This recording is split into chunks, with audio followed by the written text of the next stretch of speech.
The rumble started low in the studio speakers. First the grinding of metal treads against desert sand, then the distinctive whine of a turbine engine powering up.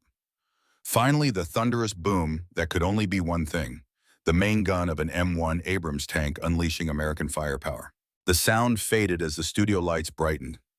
Mike Donovan adjusted his headset microphone and leaned forward with purpose. His podcast, Hard Truths, had featured senators, generals, and billionaires. But tonight was different. The energy in the room crackled with anticipation. That sound, Mike began, his voice carrying the gravitas of 20 years in broadcast journalism, is the sound of a 70-ton war machine. But it's also the sound of freedom. And today we have a man who commanded those machines through 3 wars. Now he's fighting what might be his most important battle yet, the one right here at home. Jack Sherman walked onto the set with the unmistakable bearing of a career military officer. At 67, his 6-foot frame remained ramrod straight. He wore a weathered leather flight jacket adorned with combat patches and unit insignia, olive drab cargo pants, and the same model of combat boots he'd worn in the desert.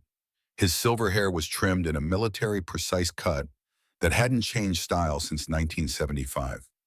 Despite his age, his blue eyes retained the piercing intensity that had commanded men through combat. Lieutenant Colonel Jack Sherman, Mike continued, standing to shake Jack's hand firmly. 40 years of service. Tank commander in Desert Storm, Iraq, and Afghanistan. Bronze Star with Valor. Purple Heart. And now author of Breach of Faith, How America Was Stolen from Its People. Welcome to Hard Truths. Jack settled into the studio chair, adjusting his posture slightly before responding. Thank you for having me, Mike. But those decorations don't mean much if what we fought for is disappearing back home. Mike nodded solemnly. I want to start where your story begins. Not in the deserts of Iraq, but in the steel town of Pittsburgh where you grew up. Jack's weathered face softened momentarily.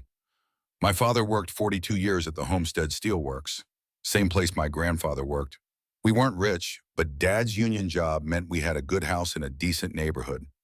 Mom stayed home with us kids. We had health care. Dad's pension meant they could retire with dignity. He paused, his jaw tightening visibly. That world doesn't exist anymore. The Homestead Works closed in 1986. That whole way of life, the secure middle class built by the greatest generation, it's been systematically dismantled.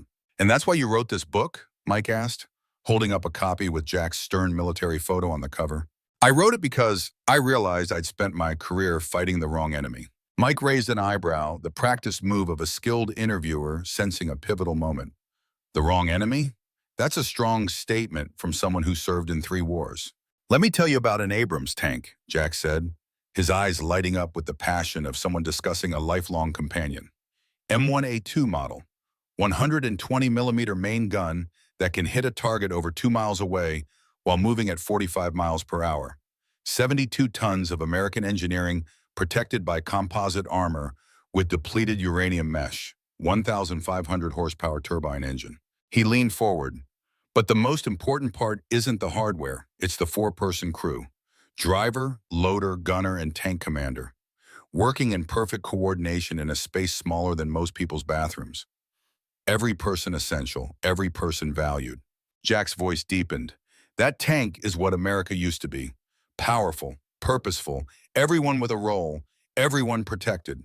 But today's America, we've got a tiny group in the turret controlling everything. And they've decided the rest of the crew is expendable. When did you first realize this, Mike asked. Jack's eyes clouded with memory. 2010, I had just returned from my 3rd tour in Afghanistan. I was a full colonel by then, preparing for my Pentagon assignment. I went to visit my brother in Ohio. His son, my nephew Kevin, had served 2 tours as a Marine in Fallujah, Purple Heart recipient. Jack paused, the silence in the studio heavy with anticipation. I found Kevin living in his pickup truck behind a Walmart.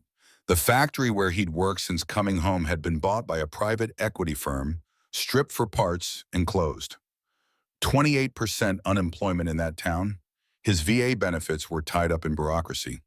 He couldn't afford his apartment anymore. Jack's voice remained steady, but his knuckles whitened.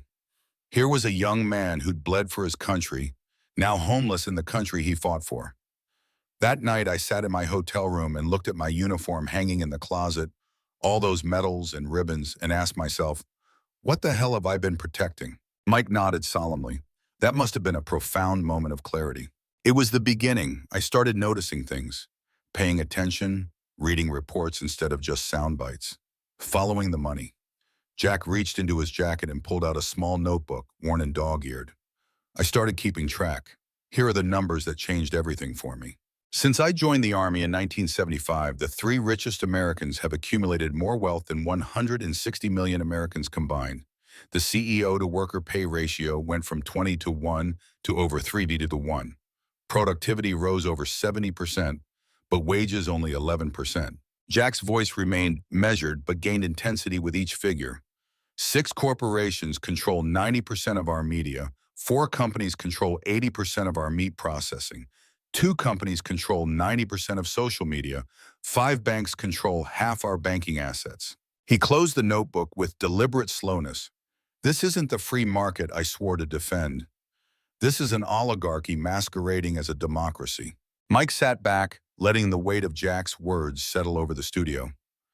Those are disturbing statistics, but some would argue this is just the natural evolution of capitalism. Creative destruction, as economists call it. A hint of a smile crossed Jack's weathered face. In the military, we have a different name for it. We call it a strategic defeat. When you lose critical infrastructure and supply lines, that's not creative destruction. That's losing the war. You compare it to war repeatedly in your book, Mike noted. Because it is a war, Jack replied without hesitation. Just not the kind with tanks and missiles. It's a class war, a war for the soul of America. And most Americans don't even know they're in it. Let's explore that analogy, Mike said. In your book, you lay out what you call the battlefield map of modern America. Can you walk us through that? Jack nodded and straightened. His demeanor shifted subtly, taking on the bearing of an officer in a war room briefing. In any military campaign, you start by understanding the terrain. The battlefield of America has distinct features that determine how this war is being fought. Jack began to paint a vivid picture with his words. First, you have the extraction zones, rural America and former industrial centers where resources and labor are harvested. Small towns in the Midwest, the Rust Belt, Appalachia. These communities are systematically stripped of value, natural resources, human capital, even tax revenue.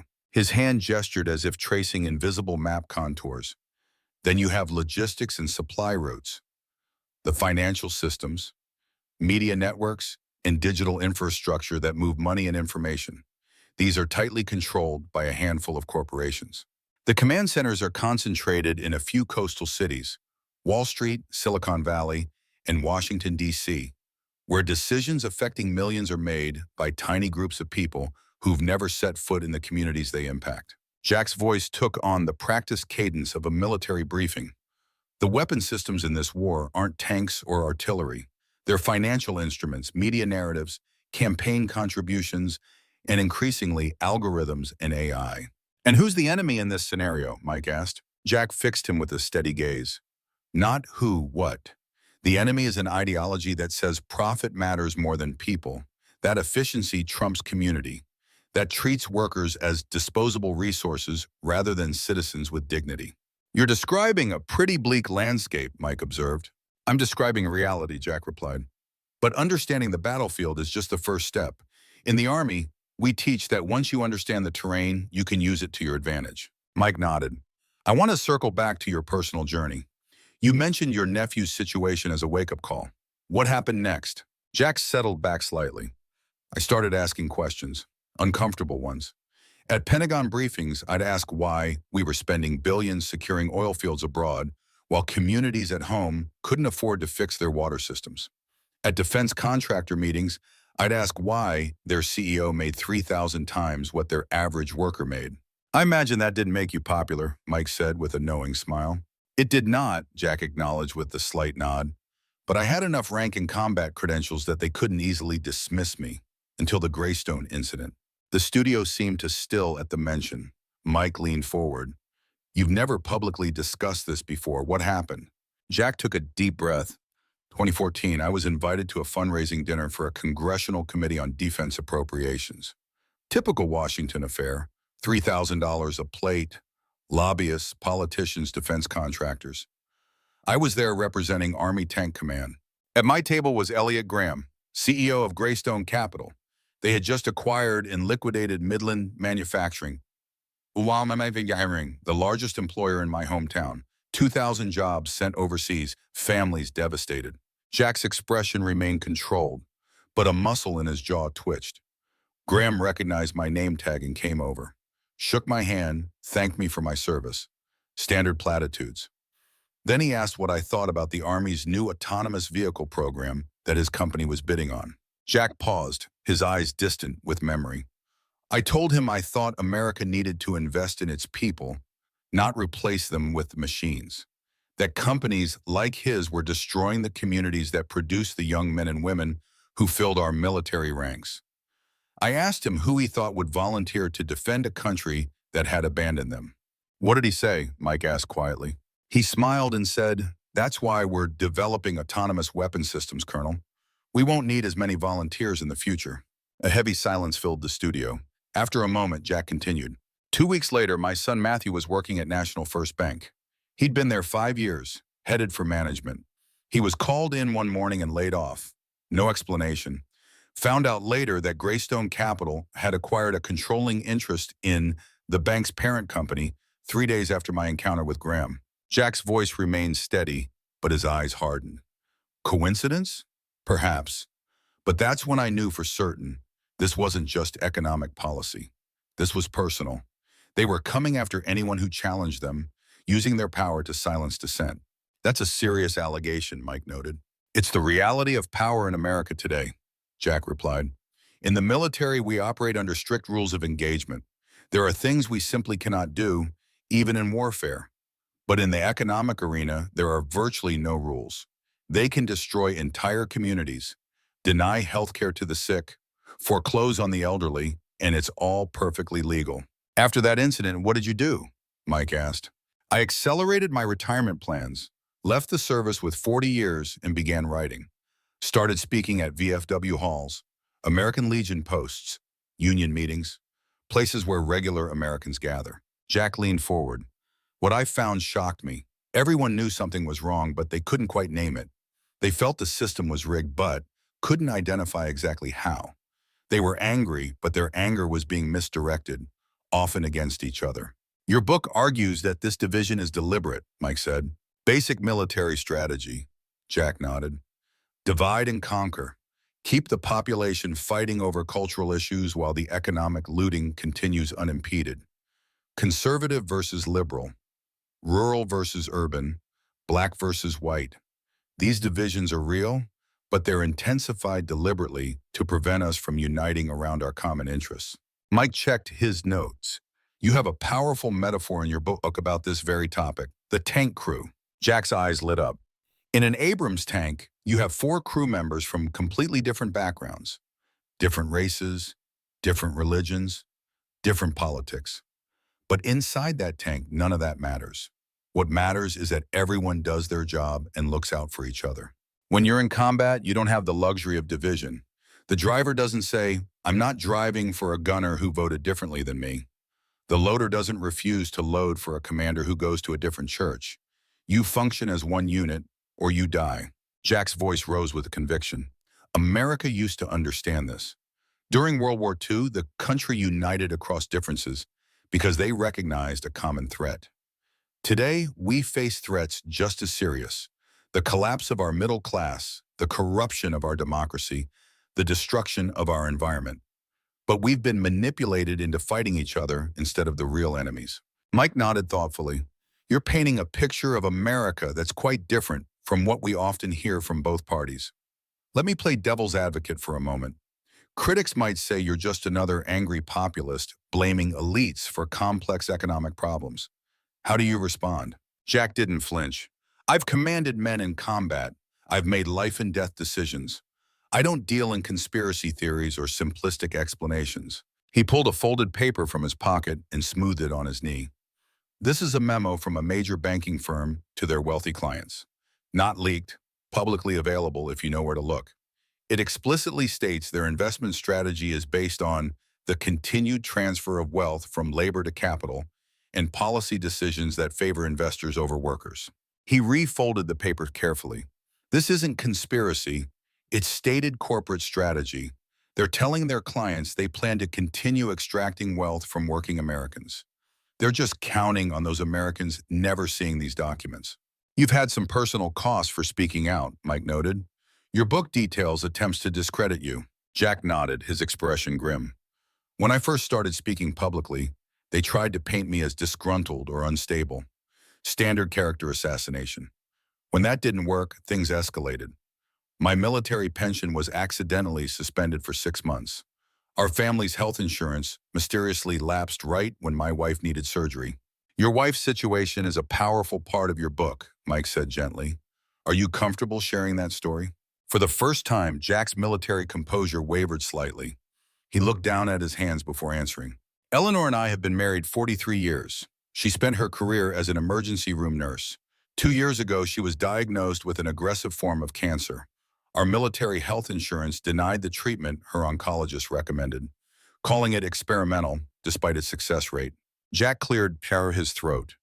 The treatment cost was $480,000. Our retirement savings were about half that. We mortgaged our home to cover the difference. While this was happening, I learned something interesting.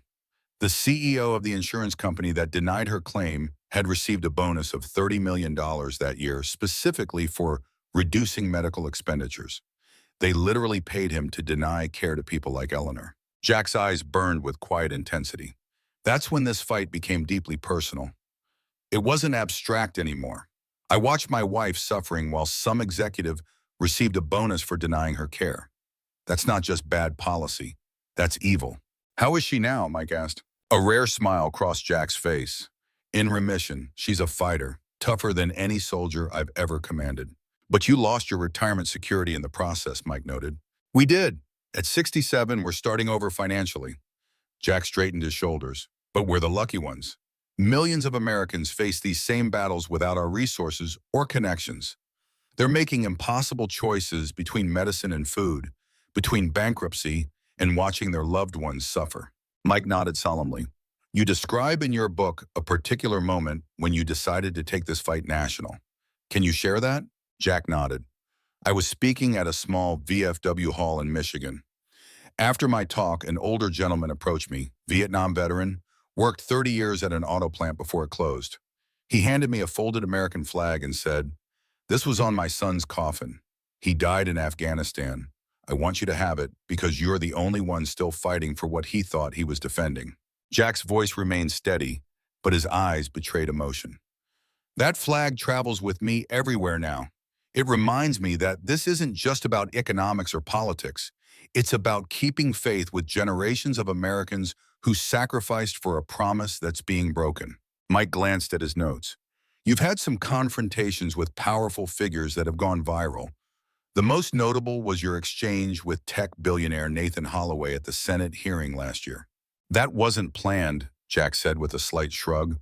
I was testifying before the Senate Committee on Economic Security. Holloway was there representing the tech industry. During a break, he approached me, probably expecting the usual military deference to wealth. Jack's mouth tightened into a hard line. He made a comment about how automation and AI were inevitable progress and displaced workers simply needed to adapt or become irrelevant. Said it right to my face as if it was obvious wisdom. And your response became quite famous, Mike prompted. I asked him a simple question, Jack said. I asked him who would buy his company's products when his automation had eliminated everyone's jobs. Who would maintain social order when half the country couldn't afford to live? Who would defend his gated community when young people had no stake in society's future? Jack's voice remained measured but took on an edge. He didn't have answers, just platitudes about creative destruction and the market finding solutions. I told him that in the military, we have a name for a plan that abandons half your forces. We call it a betrayal, not a strategy. Mike nodded appreciatively. That exchange has over 50 million views online. It seems to have resonated deeply with people. Because Americans recognize truth when they hear it, Jack replied. They're tired of being lied to, told that their suffering is necessary for progress, told that their communities are dying because of some inevitable economic law rather than specific policy choices made by people with names and addresses. Mike shifted gears. Let's talk about some of those specific policies. In your book, you outline what you call The dismantling of America. Walk us through how we got here. Jack nodded, settling into the systematic analysis of a military strategist. It started in the late 1970s with a coordinated effort to weaken labor unions and worker protections. Then came tax policies that favored capital over labor, slashing taxes on wealth while increasing the burden on wages. The 1990s brought trade deals that encouraged offshoring and treated American workers as expendable. Financial deregulation allowed Wall Street to extract wealth from Main Street through increasingly predatory means. Jack counted off on his fingers.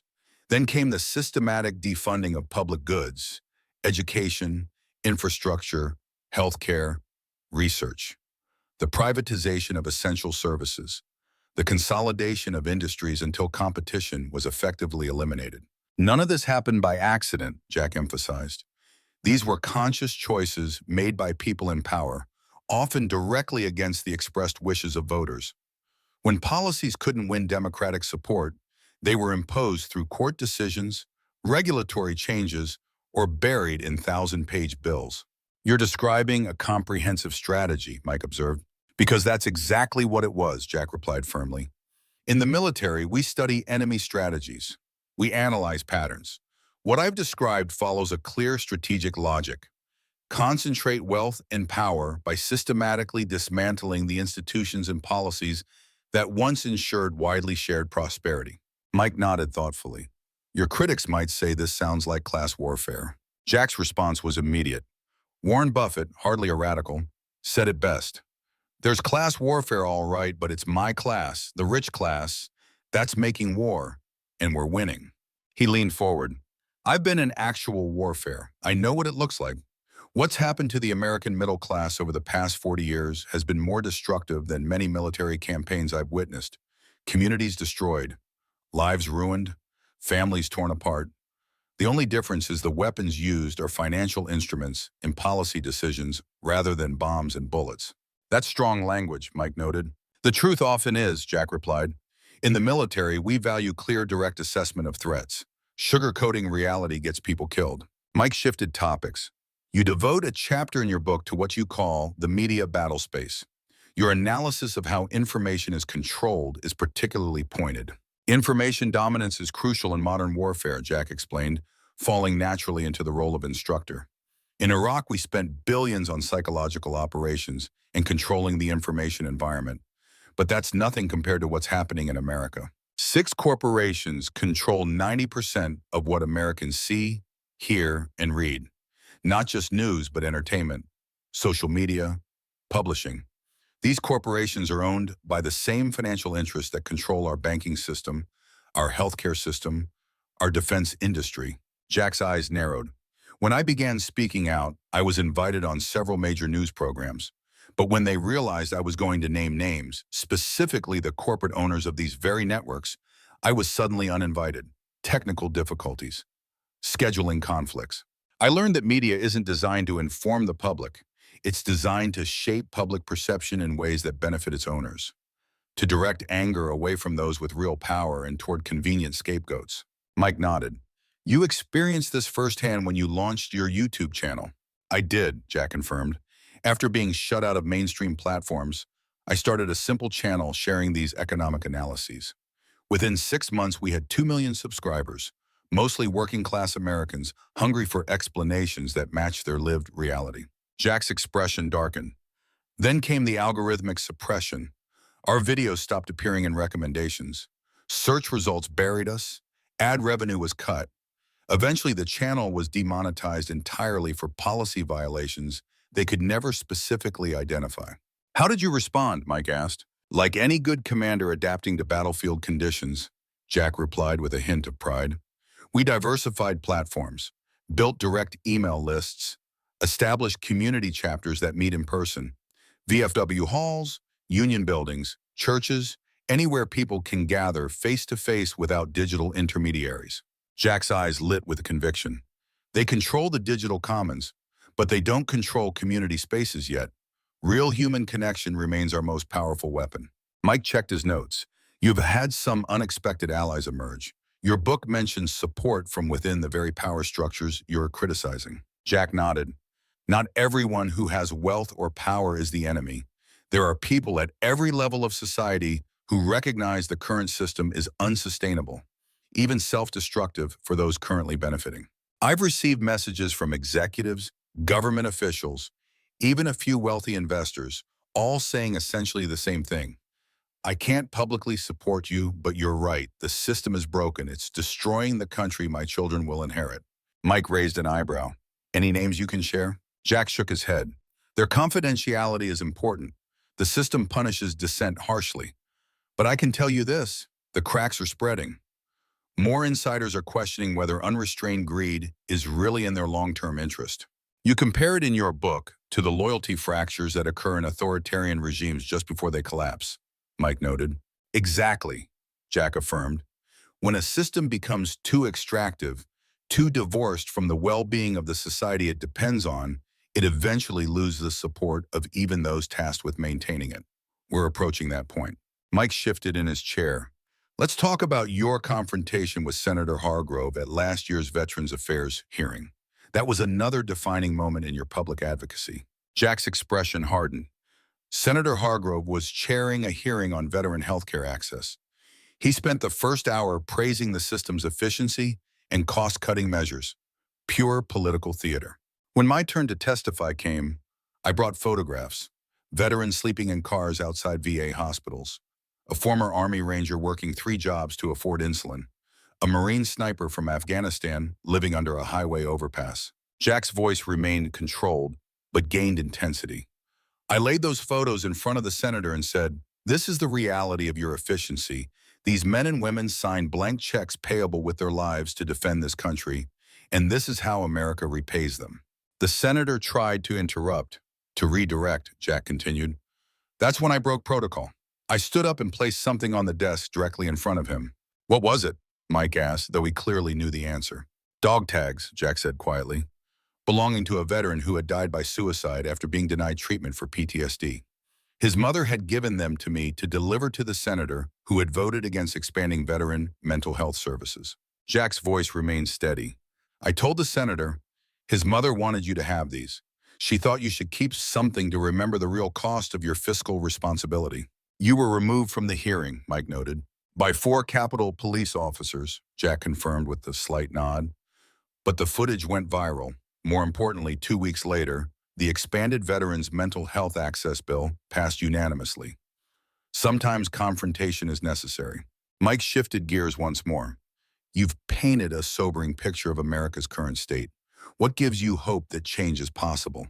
For the first time, Jack's expression softened visibly. The same thing that gave me hope in combat, the extraordinary capacity of ordinary Americans. I've seen teenage tankers perform maintenance miracles in sandstorms. I've seen soldiers from different backgrounds form unbreakable bonds under fire. He continued with growing conviction. Every day I meet Americans who refuse to surrender to cynicism.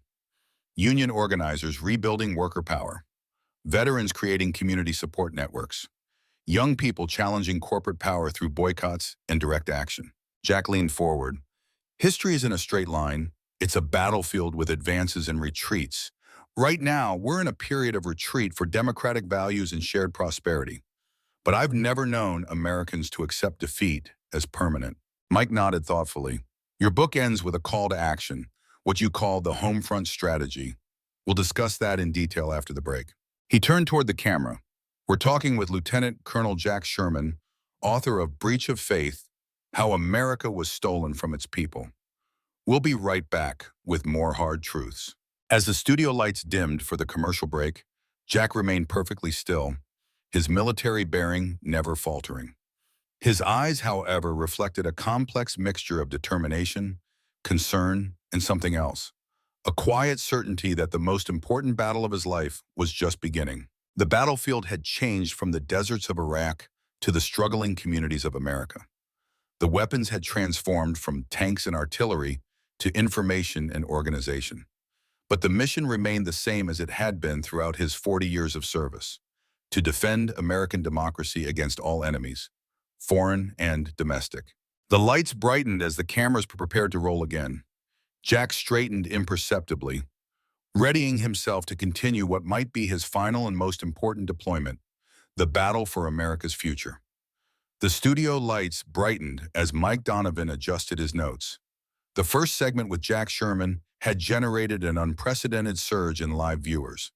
The production assistant was signaling frantically that social media was exploding with reactions. Mike nodded slightly, acknowledging the information without breaking his focus. We're back with Lieutenant Colonel Jack Sherman discussing his new book, Breach of Faith, How America Was Stolen from Its People, Mike began. Before the break, you were painting a stark picture of what you call battlefield America. Let's dig deeper into that analysis. Jack nodded, his posture remaining perfectly straight as it had been throughout his 40 years of military service. To understand any conflict, you need a clear map of the terrain. Americans are struggling because they don't recognize the battlefield they're on. Jack reached inside his weathered leather flight jacket and pulled out a folded map.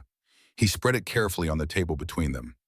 It was a standard map of the United States, but marked with colored zones, arrows, and strategic notations that transformed it into something resembling a military campaign plan. This is what I call the strategic map of American decline, Jack explained, his finger tracing lines across the heartland. These red zones represent former manufacturing centers that have been essentially strip-mined of buzz, resources, and human capital. Over 60,000 factories closed in the first 2 decades of this century alone. His finger moved to various blue markings. These represent wealth concentration points, financial centers that extract value from productive activities without creating anything tangible themselves. Mike leaned forward, studying the map with genuine interest.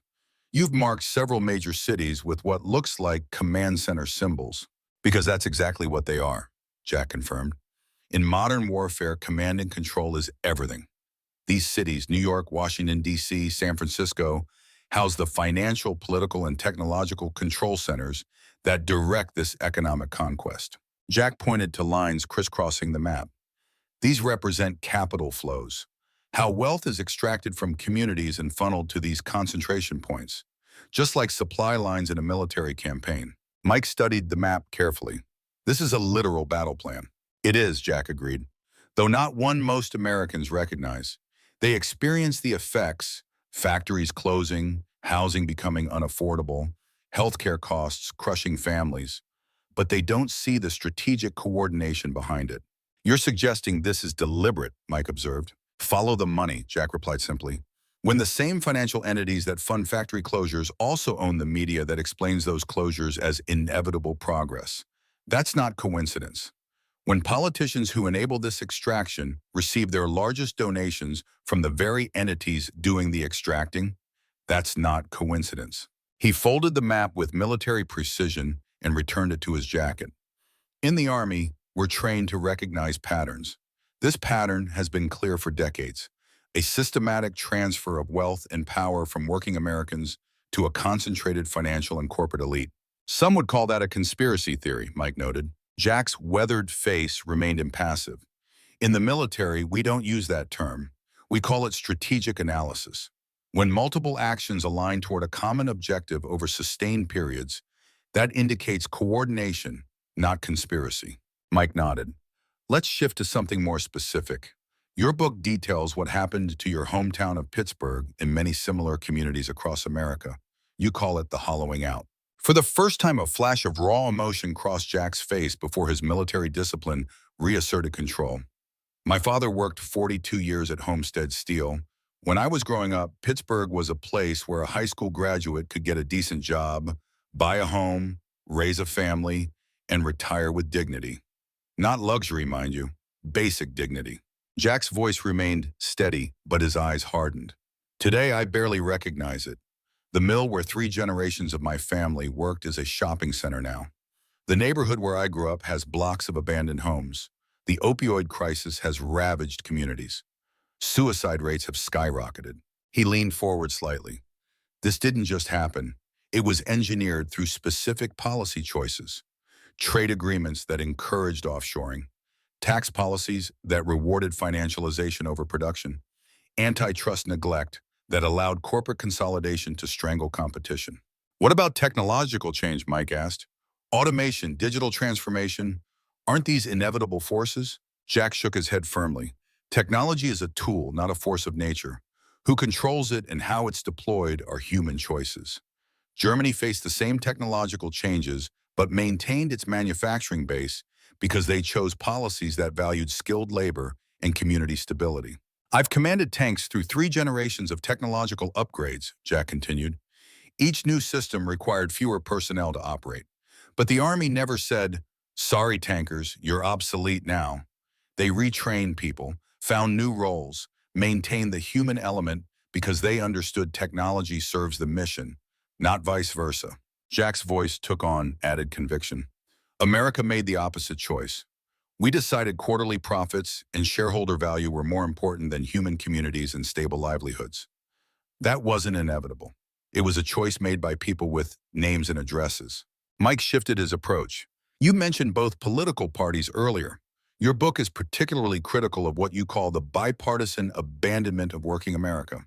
Explain what you mean. Jack straightened. I've voted for both Republicans and Democrats in my lifetime. I've served under presidents from both parties. What I've witnessed is a system where the labels change, but the underlying policies that matter most remain remarkably consistent. One party openly champions corporate power and wealth concentration, calling it free market principles. The other party offers symbolic opposition while accepting the same fundamental economic arrangements.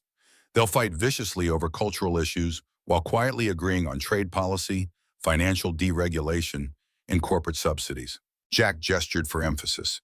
In the military, we call this a coordinated flanking maneuver, appearing to attack from different directions while actually working toward the same strategic objective.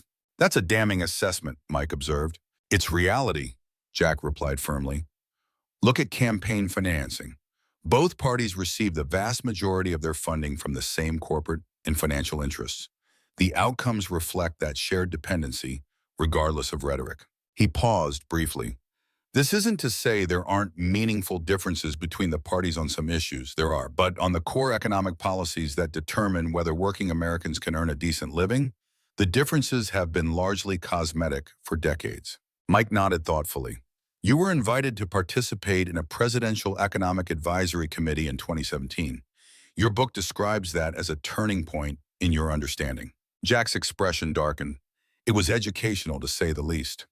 I was the token military representative on a committee dominated by Wall Street executives, corporate CEOs, and academic economists who hadn't set foot in a factory town in decades. The discussions were revealing. These were smart, accomplished people, but they lived in a reality entirely disconnected from what most Americans experience. They genuinely believed that stock market performance reflected national economic health, even as life expectancy was declining in much of the country. Jack's voice took on a harder edge. What struck me most was their casual disregard for the human consequences of their recommendations. They discussed factory closures and community collapse as abstract economic adjustments. 5 million manufacturing jobs lost was just a statistic to them, not 5 million families experiencing trauma. Did you speak up? Mike asked. I did, Jack confirmed with a slight nod. I described what I'd seen happening in military recruitment, how we were increasingly drawing from the same struggling communities being hollowed out, how the military had become one of the few remaining paths to middle-class stability for young people from these places. I asked them who would defend the nation when we'd destroyed the communities that have historically provided our fighting forces, when young Americans have no stake in a country that's abandoned them. What was their response? Mike inquired. Blank stares, Jack replied. Then one of them suggested we could solve the recruitment problem by accelerating development of autonomous weapon systems and reducing our reliance on human soldiers. Jack's jaw tightened. That's when I understood. To these decision makers, workers aren't just expendable. They're an inconvenient cost to be eliminated entirely when technology permits. Even the soldiers they claim to support are just temporary necessities until machines can replace them. Mike shifted topics. Your book dedicates a chapter to what you call the information battlefield. You draw on your military experience with psychological operations to analyze how public opinion is shaped in America. Can you elaborate? Jack nodded, his expression grave. In modern warfare, controlling the information environment is as important as controlling physical territory. In Iraq and Afghanistan, we spent billions on what the military calls information operations, shaping perceptions and narratives to achieve strategic objectives. What I've observed in America is information warfare conducted against the domestic population at a scale that would make military PSYOP officers envious. He leaned forward. 6 corporations control approximately 90% of the media Americans consume. These same corporations are owned by the same financial interests that control our banking system, healthcare, defense industry, and increasingly our political system. The result is an information environment designed not to inform citizens, but to shape public perception in ways that benefit these interconnected interests, to direct anger away from those with real power and toward convenient scapegoats. You experienced this directly, Mike noted. I did, Jack confirmed. When I began speaking out, I was initially invited on several major news programs, but when they realized I was going to specifically name the corporate owners of these very networks, I was suddenly uninvited. Technical difficulties, scheduling conflicts. His eyes narrowed slightly. The pattern became clear. These platforms welcome criticism of the system in abstract terms. They even encourage partisan finger-pointing, but they systematically exclude voices that identify the specific power structures and individuals driving our national decline. Mike nodded. This led to your decision to launch your own communication channels, correct? Out of necessity, Jack replied. After being effectively blacklisted from mainstream platforms, we started a simple YouTube channel sharing these economic analyses. Within 6 months, we had over 2 million subscribers, mostly working-class Americans hungry for explanations that matched their lived reality. Jack's expression darkened. Then came what I can only describe as digital suppression. Our videos stopped appearing in recommendations. Search results buried us. Ad revenue was cut. Eventually, the channel was demonetized entirely for policy violations they could never specifically identify. How did you respond? Mike asked. Like any good commander adapting to battlefield conditions, Jack replied with a hint of pride. We diversified platforms, built direct email lists. Most importantly, we established community chapters that meet in person, VFW halls, union buildings, churches, anywhere people can gather face-to-face without digital intermediaries. Jack leaned forward with growing intensity. They control the digital commons, but they don't control community spaces yet. Real human connection remains our most powerful weapon. Mike shifted gears. Let's talk about your family's personal experience with the healthcare system. Your wife Eleanor's cancer diagnosis became a pivotal moment in your advocacy. For the first time, Jack's military composure wavered visibly. He looked down at his hands briefly before answering. Eleanor and I have been married 43 years. She spent her career as an emergency room nurse, 3 decades caring for others. 2 years ago, she was diagnosed with an aggressive form of cancer. Jack cleared his throat. Our military health insurance denied the treatment her oncologist recommended, calling it experimental despite its success rate. The treatment cost was $480,000. Our retirement savings were about half that. We mortgaged our home to cover the difference. While this was happening, Jack continued, his voice gaining an edge, I learned something revealing. The CEO of the insurance company that denied her claim had received a bonus of $30 million that year, specifically for reducing medical expenditures. They literally paid him to deny care to people like Eleanor. Jack's eyes burned with quiet intensity. That's when this fight became deeply personal. It wasn't abstract policy anymore. I watched my wife suffering while some executive received a bonus for denying her care. That's not just bad policy, that's evil. How is she doing now? Mike asked with genuine concern. A rare smile crossed Jack's weathered face. In remission, she's a fighter, tougher than any soldier I've ever commanded. But you lost your retirement security in the process, Mike noted. We did. At 67, we're starting over financially. Jack straightened his shoulders. But we're the lucky ones. Millions of Americans face these same battles without our resources or connections. They're making impossible choices between medicine and food, between bankruptcy and watching their loved ones suffer. Mike nodded solemnly. Your experience mirrors what many Americans face. Healthcare costs are now the leading cause of bankruptcy in this country, because we've allowed a basic human need to be transformed into a profit extraction mechanism. Jack replied, his voice firm. In the military, we have a simple principle. We leave no one behind. The idea of abandoning wounded personnel because treating them isn't cost-effective would be considered morally repugnant. Jack's voice rose slightly with conviction. Yet that's exactly how our civilian healthcare system operates. People are denied care they need because providing it would reduce quarterly profits. Medical decisions are overruled by insurance administrators with no medical training. And this impacts more than just health, Jack continued. How many Americans stay in jobs they hate because they can't risk losing insurance? How many entrepreneurs never start businesses because they can't afford coverage outside employer plans? How many families are one medical emergency away from financial ruin? This isn't just a healthcare issue, it's an economic stranglehold on American freedom and initiative. Mike shifted the conversation. Your book discusses the degradation of community life in America. You draw some interesting parallels to your military experience. Jack nodded, his expression softening slightly. In an M1 Abrams tank, 4 people live and work in a space roughly the size of a bathroom, for months at a time, under extreme conditions. We get through it because we form bonds that transcend our differences. I've commanded tank crews with members from completely different backgrounds, racially, religiously, politically. Inside that tank, none of those differences matter. What matters is that everyone does their job and looks out for each other. Jack leaned forward earnestly. America used to understand this principle. Communities were built on the recognition of mutual dependence. The factory worker, the teacher, the farmer, the small business owner, everyone understood their well-being was connected. Today, we've been conditioned to view each other as competitors rather than collaborators. Isolated consumers rather than citizens with shared interests. It's not accident, it's strategic. Divided populations don't organize effectively against power. Mike nodded thoughtfully. You write about visiting your grandson's school and being struck by what you didn't see. A shadow crossed Jack's face. My grandson Jake is 12. Brilliant kid, wants to be an engineer. I visited his school for Grandparents' Day last year. Nice modern building, good teachers doing their best. But something was missing. When I attended public school in the 1960s, we had fully equipped workshops, automotive classes, art studios, music programs. We learned practical skills alongside academic subjects. Jack's voice grew pensive. Jake's school has none of that. They've cut everything that doesn't directly contribute to standardized test scores. No shop class, minimal arts. Even physical education has been reduced to almost nothing.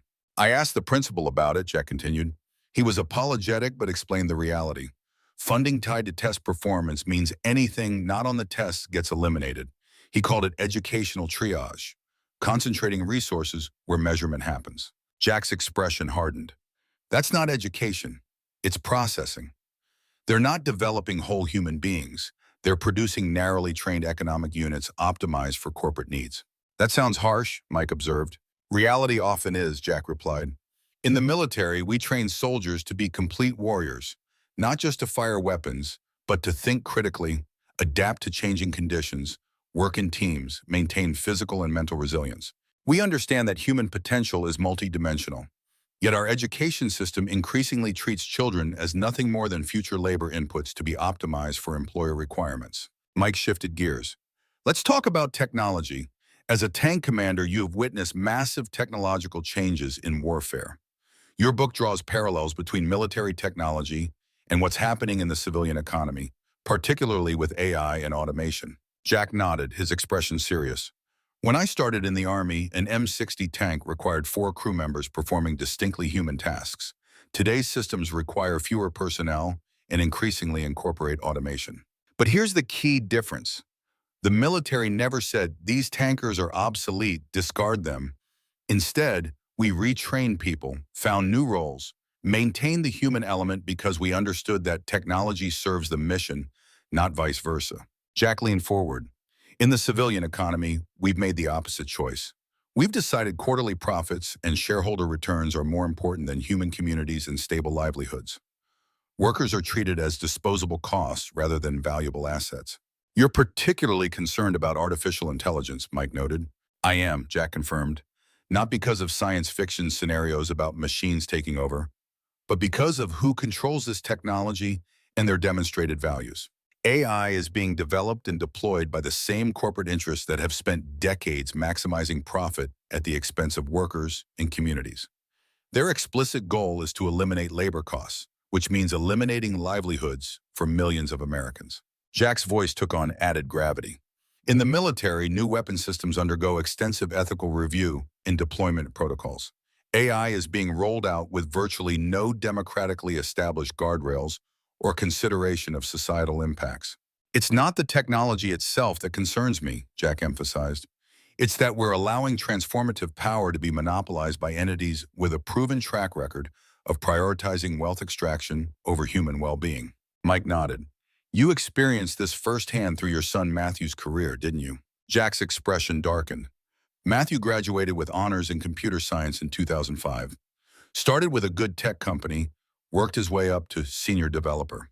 Had stock options, benefits, the whole package. In 2018, the company was acquired by a larger tech firm. Within 6 months, they announced a strategic restructuring. Half the engineering department was laid off, including staff who had been there for decades. Jack's jaw tightened. Matthew later learned they were systematically replacing experienced American developers with a combination of offshore contractors and automation systems. People who had devoted their careers to building the company were discarded overnight. He found another position, but at a 30% pay cut and with no job security. 3 years later, that company went through the same cycle. Now he works as an independent contractor. No benefits, no stability, constantly competing with developers around the world. Jack shook his head slowly. Matthew did everything right, studied hard, developed valuable skills, worked diligently. But the system is designed to extract maximum value from workers while providing minimum security in return. This pattern is repeating across industries, Jack continued. Not because technology requires it, but because we've allowed corporate interests to deploy technology primarily as a means of increasing profit margins, regardless of human costs. Mike shifted the conversation again. Your book examines the connection between economic insecurity and the fraying of American communities. You write about visiting your old neighborhood and barely recognizing it. Pain flashed briefly across Jack's weathered face. I grew up in Hazelwood, east of Pittsburgh. When I was a kid, it was a thriving community built around the steel industry. Everyone knew each other. Doors stayed unlocked. Children played freely in the neighborhood. I visited last year, Jack continued, his voice somber. It was unrecognizable. The mill is gone. Half the businesses are boarded up. The opioid crisis has devastated families. People don't gather outside anymore. The community spaces have disappeared. This story is repeating across America, Jack said gravely. Not just in Rust Belt towns, but in rural communities, in suburbs, even in parts of our cities. The economic foundations that supported stable community life have been systematically dismantled. Jack leaned forward, his voice intense but controlled. In the military, we understand that unit cohesion is essential to effectiveness. We invest heavily in building the bonds that hold people together under pressure. Yet in civilian life, we've allowed the destruction of the economic conditions that make community possible. When people are working multiple jobs just to survive, when they're one illness away from bankruptcy, when they're forced to move constantly for economic reasons, the bonds of community cannot form. You see this as deliberate, Mike observed. Strategic, Jack corrected. Whether consciously coordinated or emergent from shared interests, the result serves power. Atomized individuals struggling for survival don't organize effectively. They don't demand systemic change. They're too exhausted and insecure to mount sustained resistance. Mike nodded thoughtfully. Let's talk about your grandson Kevin's experience. You describe it as a generational betrayal. Jack's military discipline couldn't entirely mask the flash of anger in his eyes. Kevin is 28, smart, hardworking, did everything society told him to do, graduated college with honors, then got a master's degree in engineering, worked internships, built a solid resume. He should be living the American dream. Instead, he's living with 3 roommates in a 2-bedroom apartment, working 60 hours a week, and still barely making ends meet. His student debt is more than my first house cost. Jack shook his head slowly.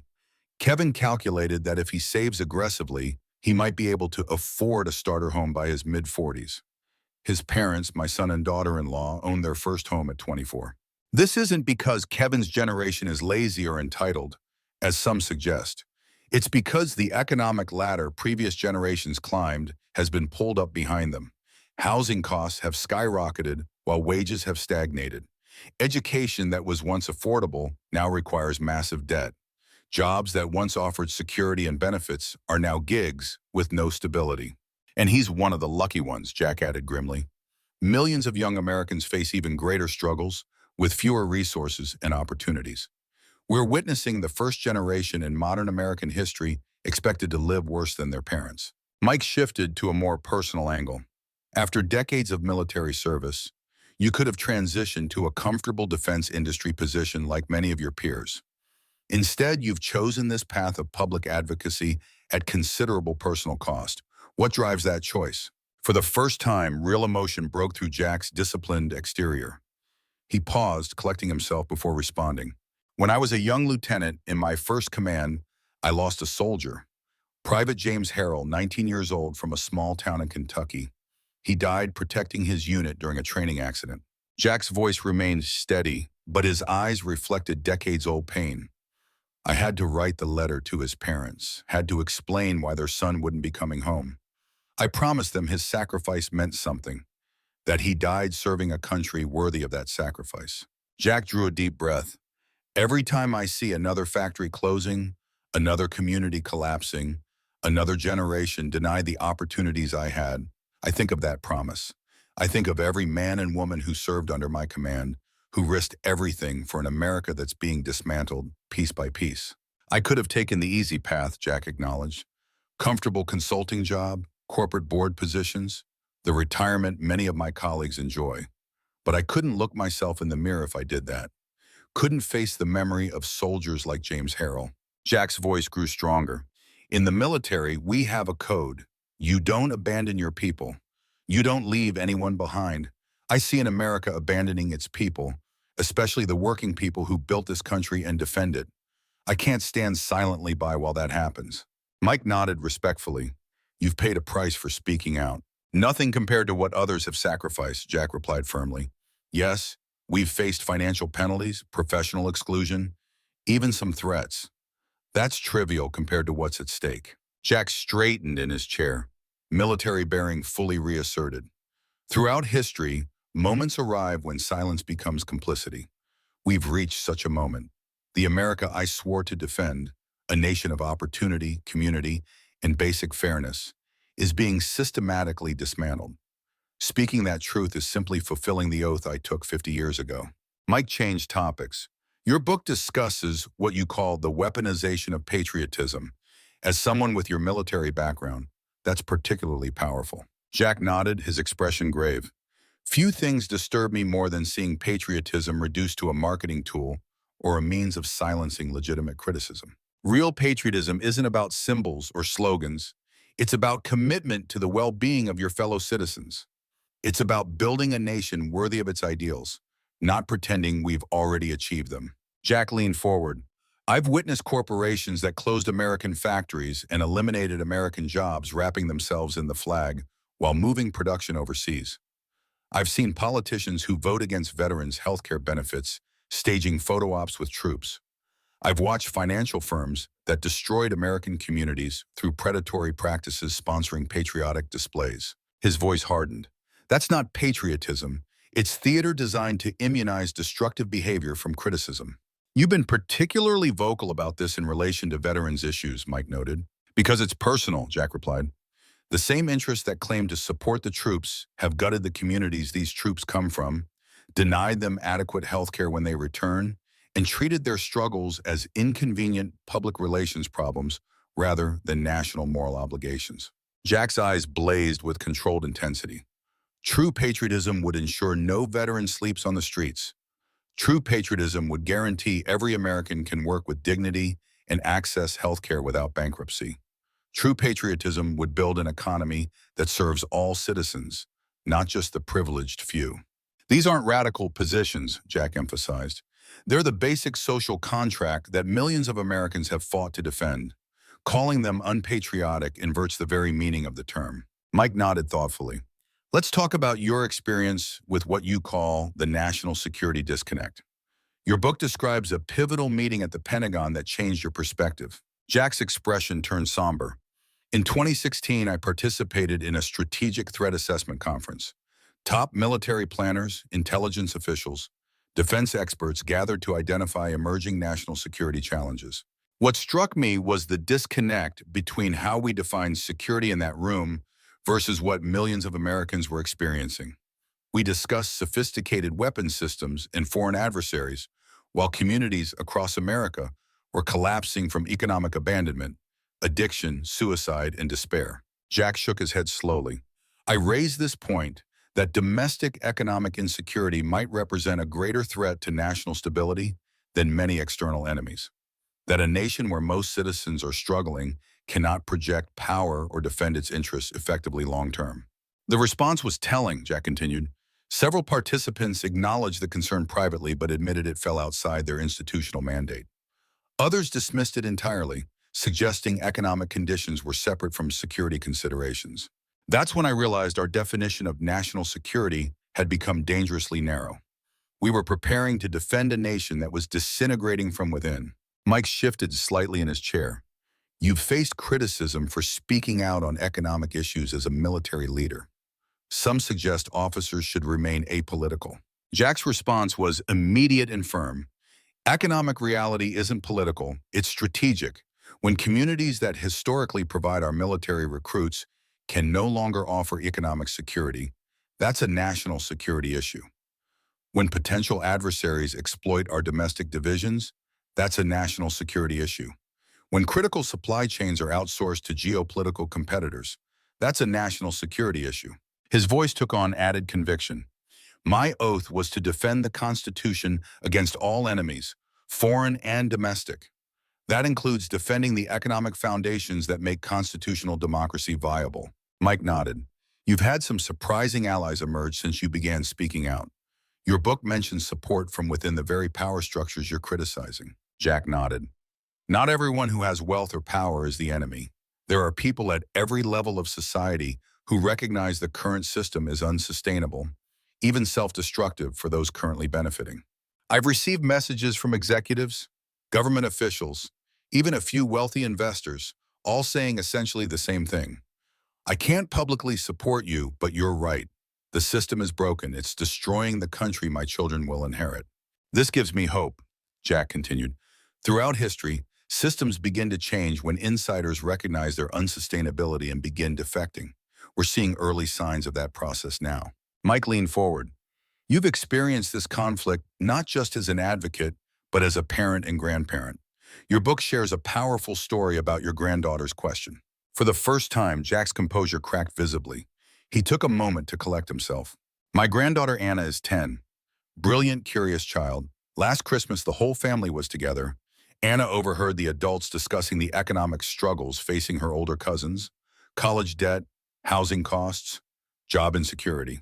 Jack's voice softened. Later, she came to me alone and asked, Grandpa, will there be anything left for me when I grow up? The innocence of that question, the uncertainty in her eyes, it hit me like nothing in my military career ever had. Jack straightened, his resolve visibly hardening. I promised her there would be, that we would fight to ensure it, that her future matters more than quarterly profits or stock values. That promise to Anna drives me every day, Jack said firmly.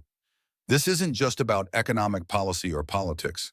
It's about whether we fulfill our most basic obligation to the next generation. Mike nodded respectfully. Your book ends each chapter with what you call battle notes, practical actions people can take. What's your message to Americans who share your concerns but feel powerless to change things? Jack leaned forward, his military bearing combining with genuine passion. First, recognize that isolation is a weapon used against you. The system wants you feeling alone and powerless. Break that isolation. Find others in your community who share your concerns. Form groups, study circles, mutual aid networks, civic associations. Real human connection is our greatest strength. Second, understand that local action matters. National politics gets the attention, but community resilience starts locally. Support local businesses, local food systems, local media. Build the alternative while resisting the forces destroying what remains. Third, reclaim your identity as a citizen, not just a consumer. A consumer asks, what's the best deal for me right now? A citizen asks, what creates a sustainable society for all of us long term? Every purchase, every vote, every interaction is a chance to assert citizenship over consumerism. Jack's voice rose slightly with a conviction. Finally recognize that throughout American history, profound change has always come from organized citizens demanding it, not from the voluntary restraint of those benefiting from the status quo. Whether it was workers' rights, civil rights, women's suffrage, or environmental protection, change came because ordinary Americans organized and persisted against powerful opposition. Mike nodded thoughtfully. That brings us to what you call the choice facing America. You frame this in stark terms in your conclusion. Jack's expression became grave. America stands at a crossroads. One path continues our current trajectory toward greater inequality, community breakdown, and the effective end of broad-based democracy. The other path requires a fundamental realignment of our economic and political systems to serve the common good rather than concentrated private interests. This isn't about left versus right in the traditional sense, Jack emphasized. It's about whether we have a nation that works for most citizens or one that serves a narrow elite while offering the majority diminishing opportunity and security. History teaches us that such moments don't last indefinitely, Jack continued. Societies either reform or reach breaking points. The window for peaceful, democratic renewal isn't unlimited. His voice took on added urgency. I've seen what happens to societies that allow foundational institutions to collapse. The results aren't pretty.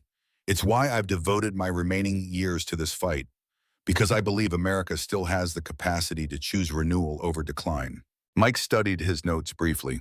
After the break, we'll discuss your specific proposals for what you call rebuilding the home front, your plan for American renewal. Stay with us. As the studio lights dimmed for the commercial break, Jack remained motionless, his military bearing never wavering. But behind his disciplined exterior, a complex mix of emotions played across his weathered features. His mind drifted briefly to faces from across his life. The young soldiers who had served under his command, now struggling in forgotten communities.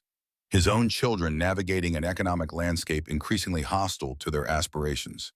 His grandchildren inheriting a nation in decline. Then his thoughts turned to Eleanor, his wife of 43 years, who had fought her own battle with the failed American healthcare system. Her strength through that ordeal had reinforced his resolve. If she could face cancer with such courage, he could certainly face whatever consequences came from speaking uncomfortable truths. The studio lights brightened as cameras prepared to roll again. Jack straightened imperceptibly, his features settling into the determined expression of a commander preparing his forces for the decisive phase of battle. The diagnosis was complete. The enemy was identified. Now it was time to outline the strategy for victory. What had begun as a personal journey of discovery had evolved into a mission as clear and compelling as any he had undertaken in uniform. The battlefield had changed, but the stakes, the future of the nation he had sworn to defend, remained the same. Jack Sherman was prepared to present his battle plan for reclaiming America. The studio lights brightened as Mike Donovan adjusted his notes. The production assistant signaled that viewership had doubled since the segment began, with unprecedented engagement across social media platforms. Veterans groups were organizing watch parties. Union halls were streaming the broadcast. Something was resonating deeply with an America hungry for honest analysis. We're back with Lieutenant Colonel Jack Sherman, discussing his new book, Breach of Faith, How America Was Stolen from Its People, Mike began. Colonel Sherman, you've painted a powerful picture of what you call battlefield America, the strategic dismantling of American prosperity. Now let's turn to what many readers find most compelling about your book, your five-front strategy for reclaiming the country. Jack nodded, his posture remaining impeccable, as it had throughout his 40 years of military service. The momentary vulnerability he had shown discussing his family was now replaced by the focused intensity of a commander briefing his forces before a decisive operation. In military planning, identifying the problem is only the first step, Jack began. What matters is developing an effective counteroffensive. After decades studying warfare and years analyzing our national decline, I've identified 5 critical fronts where we must engage simultaneously. Jack's voice took on the measured cadence of a veteran officer delivering battle instructions. I call this the home front strategy, a comprehensive plan to reclaim American democracy and prosperity. Mike leaned forward. Let's start with what you call the Democratic Front. Jack nodded. In any conflict, securing your command and control systems is essential. America's democratic institutions are our command and control, and they've been effectively captured by concentrated wealth. The first front requires fundamental campaign finance reform, Jack continued, not incremental adjustments, but complete public financing of elections and strict limits on political spending. Jack's eyes narrowed. In the military, we have stringent rules against conflicts of interest. I couldn't accept a $100 gift from a defense contractor without facing court-martial. Yet we allow unlimited corporate money to flow to politicians who then regulate those same corporations. You propose specific mechanisms, Mike noted. Democracy vouchers for every citizen, Jack confirmed. Each voter receives an equal allocation of public funding to direct to candidates of their choice. Campaigns funded exclusively through this system. No private money, no dark money, complete transparency. Critics will say this limits free speech, Mike observed. Jack didn't hesitate. In combat, we have strict radio protocols, not because we oppose free speech, but because we understand that communication systems must be protected from interference to function properly. Democracy is our civic communication system, and it requires similar protection. You compare it to military procurement reform in the 1980s, Mike noted. Jack nodded. After procurement scandals where contractors were essentially buying influence, the military implemented strict ethics rules and transparency requirements. We need similar reforms for our political system. His voice gained conviction. This isn't a partisan issue. Americans across the political spectrum understand our government doesn't represent them. Polling shows over 80% support getting big money out of politics. The obstacle isn't public opinion. It's the politicians and interests benefiting from the current system. Mike shifted topics. The second front in your strategy addresses economic policy directly. You call it the production front. Because a nation that doesn't make things cannot remain strong or independent, Jack replied firmly. America's industrial capacity was once our greatest strategic advantage. We've systematically dismantled it through policies designed to benefit financial interests over productive capacity. Jack leaned forward. The second front requires strategic reindustrialization, not blind protectionism or nostalgia for the past, but forward-looking policies to rebuild our productive capacity using advanced manufacturing. This means industrial policy, targeted investments in critical sectors, reshoring essential supply chains, tax structures that favor production over financial speculation, and significant infrastructure development. You draw on historical precedents, Mike noted. Because we've done this before, Jack replied. During World War II, America transformed its industrial base with astonishing speed. After the war, the GI Bill and housing programs built the largest middle class in history. The interstate highway system created the foundation for decades of prosperity. Jack's voice rose with a conviction. These weren't accidents or market magic. They were deliberate policy choices that prioritized broad-based prosperity and strategic national interest over narrow financial gains. You emphasize that this isn't about government control of the economy, Mike observed. It's about direction and balance, Jack clarified. Markets are powerful tools, but they require proper frameworks. Just as a military operation needs both strategic command and tactical flexibility, an economy needs both guiding policy and entrepreneurial freedom. Jack's eyes intensified. The M1 Abrams tank I commanded was developed through partnership between government direction and private innovation. We identified the strategic need and parameters, then industry delivered the specifics. That's how effective industrial policy works. Critics will call this socialism, Mike noted. Jack almost smiled. When I hear that, I ask, was Eisenhower a socialist for building the interstate highway system? Was Lincoln a socialist for developing the Transcontinental Railroad? Was Hamilton a socialist for establishing the National Bank? His voice hardened. These were patriots who understood that national strength requires strategic economic development, not blind faith that unregulated markets will somehow serve the national interest. Mike shifted to the next topic. Your third front addresses technology policy, particularly AI and automation. You call it the technology front. Jack nodded gravely. Throughout history, technological revolutions have either broadened prosperity or concentrated power, depending on how they were governed.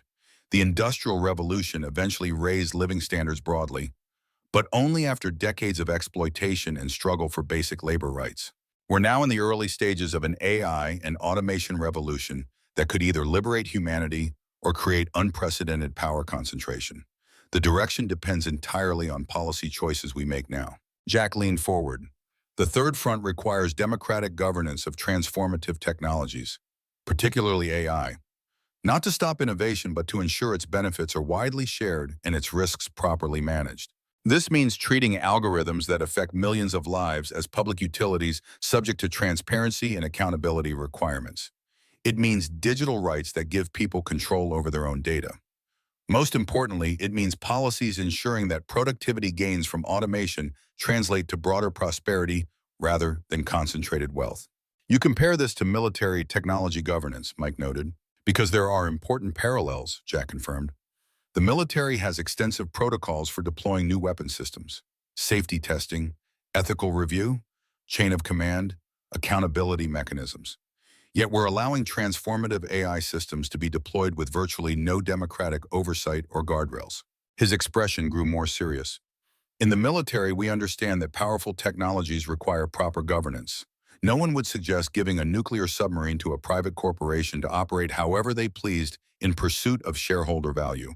Yet we're allowing equally consequential technologies to be developed and deployed with minimal public oversight. Mike nodded thoughtfully.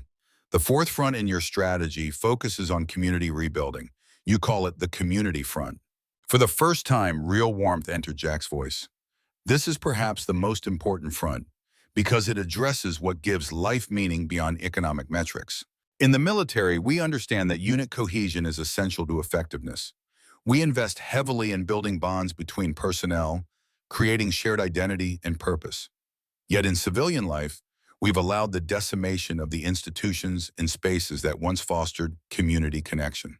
Jack's voice grew passionate.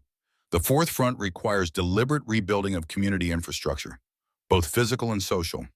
This means restoring public spaces where people interact across differences. It means revitalizing local economies that keep wealth circulating within communities rather than being extracted. Most importantly, Jack continued, it means a national service program that brings Americans from different backgrounds together in common purpose. Not military service, Jack clarified, seeing Mike's questioning look. Though that remains vital, I'm talking about a civilian service corps addressing critical national needs: infrastructure, elder care, education, disaster response, conservation. 1 year of service between high school and whatever comes next. College, workforce, military. Young Americans working alongside others from completely different backgrounds toward shared goals. Jack's eyes lit with conviction. In tank crews, we forge bonds that transcend differences because we depend on each other in pursuit of a common mission. National service would create similar bonds among young Americans while tackling urgent national challenges. You also advocate for community ownership models, Mike noted. Because ownership matters, Jack confirmed. When profits flow to distant shareholders with no stake in community well-being, decisions inevitably prioritize extraction over sustainability. We need policies supporting community-anchored enterprises, worker cooperatives, community development corporations, municipal utilities, public banks. Models where economic benefits remain with the people who create them. Jack leaned forward. This isn't theory. There are communities across America already implementing these approaches with remarkable success. They're creating local economic resilience while rebuilding social cohesion. Mike shifted to the final element. The fifth front in your strategy addresses information systems. You call it the truth front. Jack's expression turned grave. In modern warfare, information dominance is as important as physical territory. America's information ecosystem has been severely compromised, not primarily by foreign adversaries, though they exploit the vulnerabilities, but by domestic consolidation and profit-driven degradation. 6 corporations controlling 90% of media, social media algorithms optimized for engagement regardless of social harm, local journalism collapsing, artificial intelligence generating content without accountability. This is a strategic vulnerability as serious as any military threat. Jack's voice took on added urgency. The fifth front requires rebuilding a healthy information commons. This means antitrust enforcement to break up media monopolies, public interest requirements for broadcasters using public airwaves, significant investment in independent local journalism, regulation of social media platforms as public utilities with transparency requirements. You compare it to military communications security, Mike observed.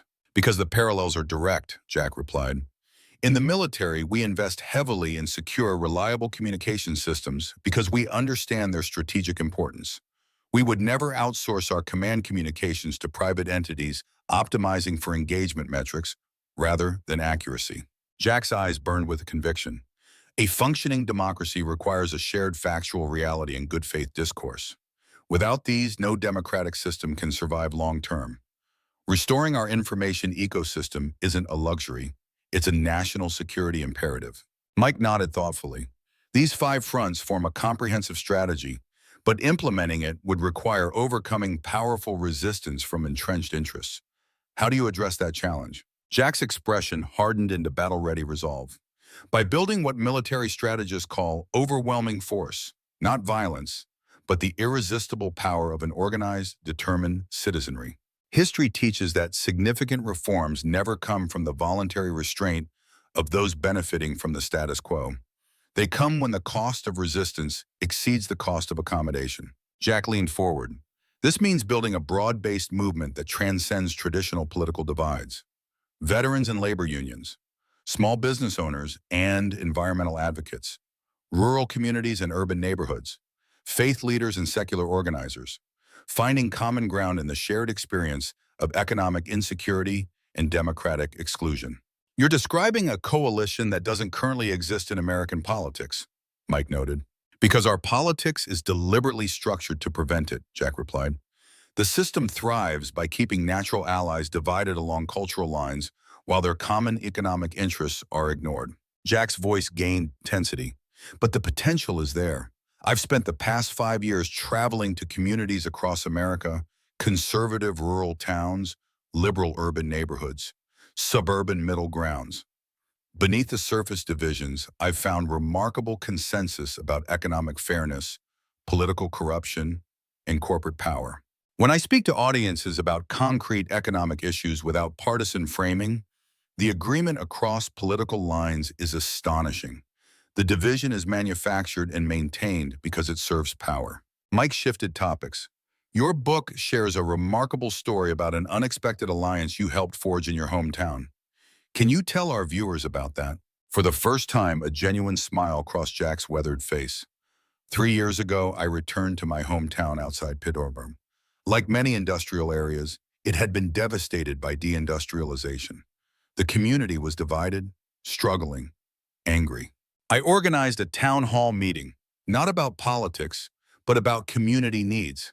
Invited everyone, union members, small business owners, church groups, teachers, healthcare workers, people who hadn't spoken to each other in years because of political differences. Jack's voice softened with pride.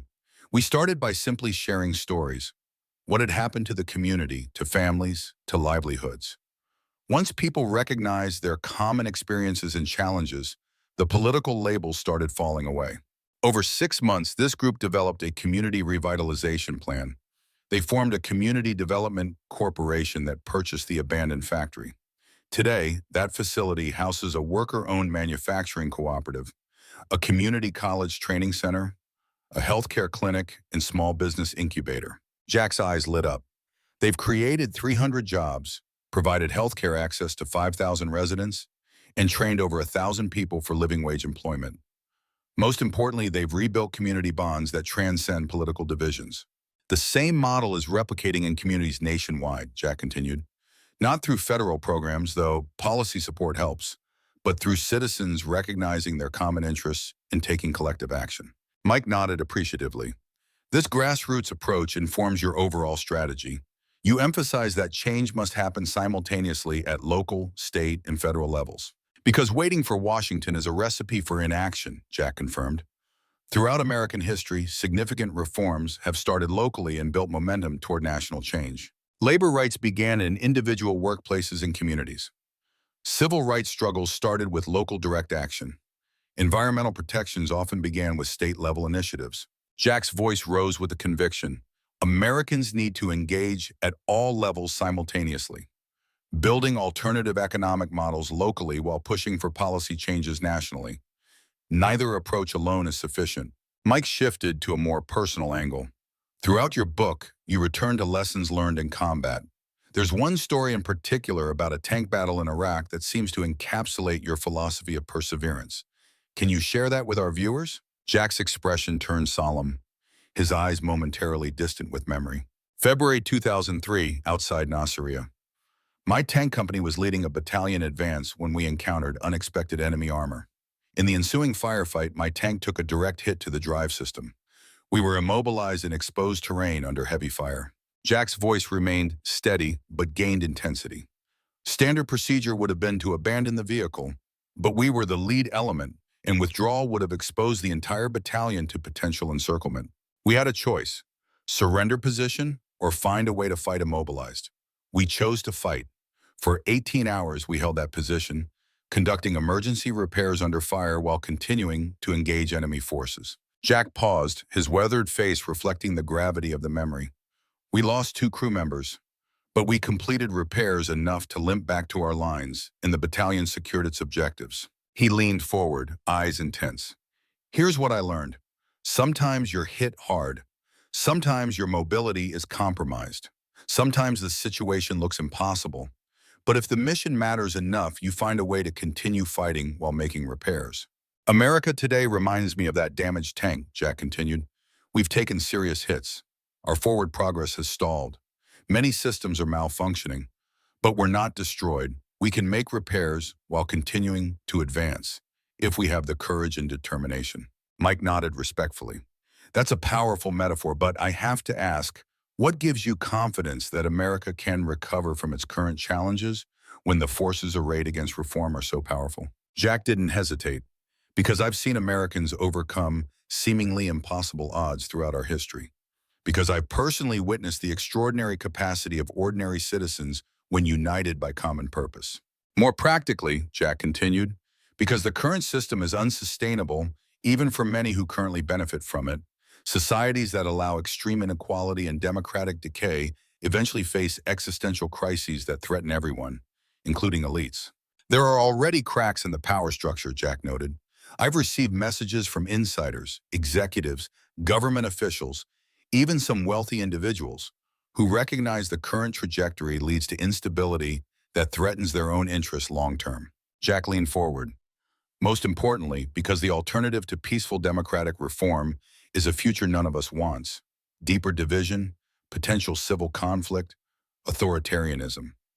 There's still time to choose a better path, but that window isn't unlimited. Mike shifted topics. You've faced significant personal consequences for your advocacy.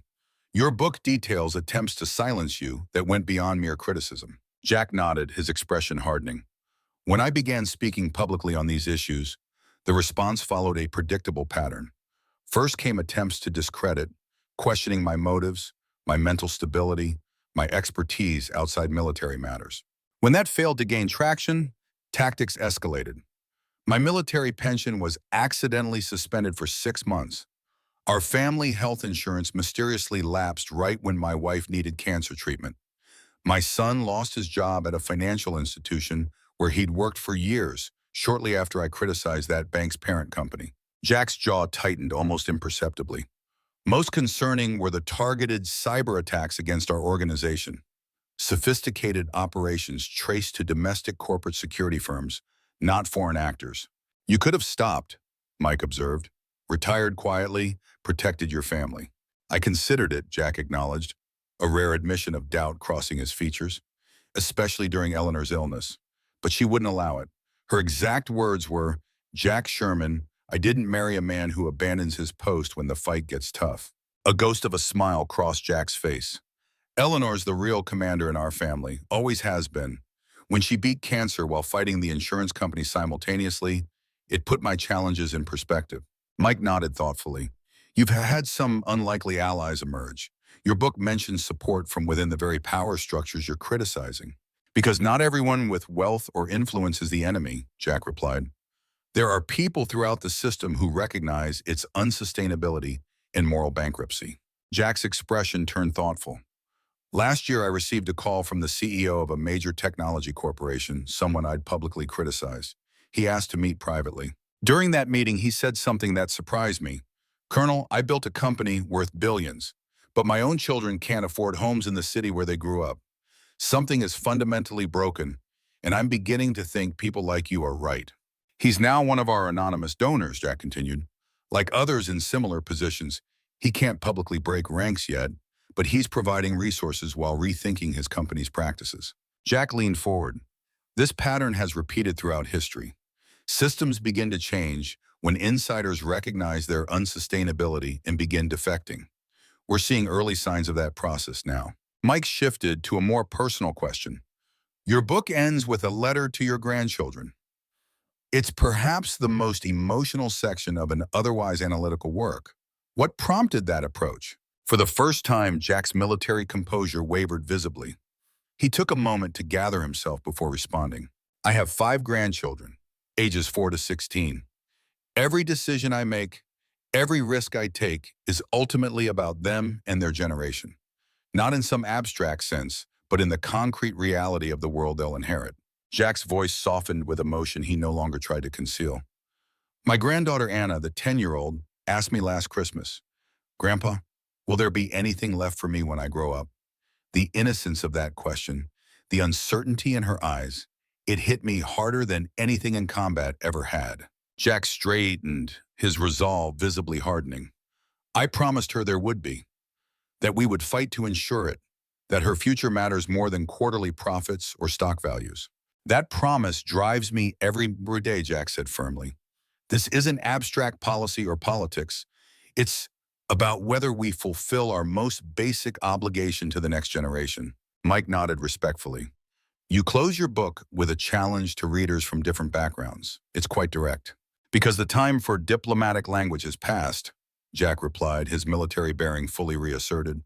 To Americans with wealth and influence, I say, ask yourselves what country your children will inherit if current trends continue.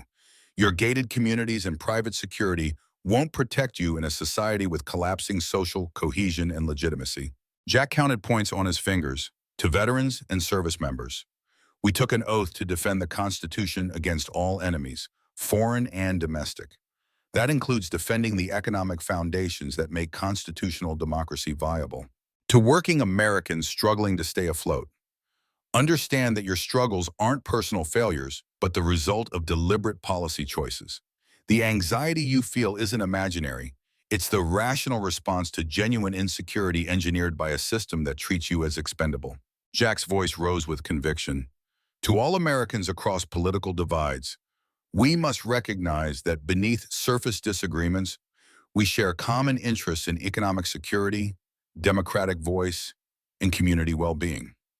Our divisions are deliberately inflamed to prevent the solidarity that would threaten concentrated power. Mike studied Jack thoughtfully. After everything you've seen and experienced, do you remain optimistic about America's future? Jack considered the question carefully. I'm not optimistic in the sense of believing things will automatically improve. I've seen too much of history and human nature for that kind of faith. But I am hopeful, Jack continued, in the deeper sense of believing in human capacity for collective action in the face of existential challenges. I've witnessed that capacity firsthand, in combat, in communities, in moments of national unity. Jack leaned forward, his eyes reflecting absolute conviction. Throughout our history, America has faced moments when our experiment in self-government seemed to be failing. The Civil War, the Great Depression, the turmoil of the 1960s. Each time when the situation appeared darkest, Americans found the courage and wisdom to choose renewal over collapse. We face such a moment now, Jack declared. The path we choose in this decade will likely determine whether the American experiment continues or ends. The stakes could not be higher. Mike nodded solemnly. One final question, Colonel. You've dedicated your life to service, 40 years in uniform. Now these years of advocacy at considerable personal cost.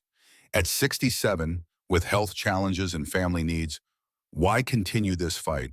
Why not leave it to younger generations? Jack's weathered face softened momentarily. Then he reached inside his jacket and carefully removed a worn, folded American flag in a small, triangular display case. This flag was given to me by a Vietnam veteran whose son died in Afghanistan, Jack said quietly. He told me, my boy died believing in an America that's disappearing. I'm giving you this because you're still fighting for what he thought he was defending. Jack gently placed the flag on the table between them. I carry this everywhere as a reminder that this isn't about politics or economics in the abstract. It's about keeping faith with generations who sacrificed for a promise that's being broken. Jack's voice remained Octavian, but gained an emotional depth that transcended his military bearing. In the Army, we have a sacred principle. You never leave anyone behind. Right now, millions of Americans are being left behind by a system that no longer recognizes their humanity or dignity. I continue this fight because those Americans deserve someone who won't abandon them, Jack said simply, just as I wouldn't have abandoned a wounded soldier in combat. Jack straightened, his military bearing returning fully. I continue because the mission isn't complete, and soldiers don't quit until the mission is complete. Mike nodded with genuine respect. Lieutenant Colonel Jack Sherman, thank you for your service, both in uniform and in this critical national conversation.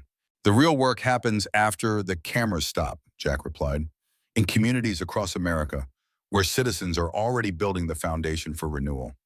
That's where hope lives. As the studio lights dimmed, signaling the end of the broadcast, Jack remained seated, his posture perfect, his gaze steady.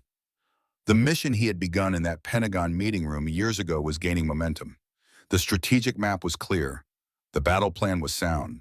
Beyond the studio, millions of Americans were watching, veterans in VFW halls, workers in union meetings, families in living rooms across the country. Some were nodding in recognition. Others were experiencing the clarifying power of having their lived reality finally acknowledged. Jack Sherman had spent his life defending America in distant deserts and mountain passes. Now, in what might be his final deployment, he was fighting for its soul on the home front. The battlefield had changed. The mission remained the same, to defend the Constitution against all enemies, foreign and domestic. To secure the blessings of liberty, not just for the privileged few, but for all Americans and their posterity. As he carefully returned the folded flag to his jacket, Jack's mind turned to his next stops. A union hall in Cleveland, a community meeting in rural Kentucky, a veterans gathering in Colorado. The front lines of a struggle as consequential as any he had faced in combat. His granddaughter Anna's question echoed in his mind. Will there be anything left for me when I grow up? The answer would be determined not by fate, but by choices. Millions of individual decisions that collectively would either renew the American promise or allow its final dissolution. Jack Sherman had made his choice. He would continue the fight not because victory was certain, but because surrender was unthinkable. The battle for America's future had been joined, and like that damaged tank outside Nasiriyah, the nation might be wounded, but it was not defeated. Not as long as citizens were willing to make repairs while continuing to advance toward a more perfect union.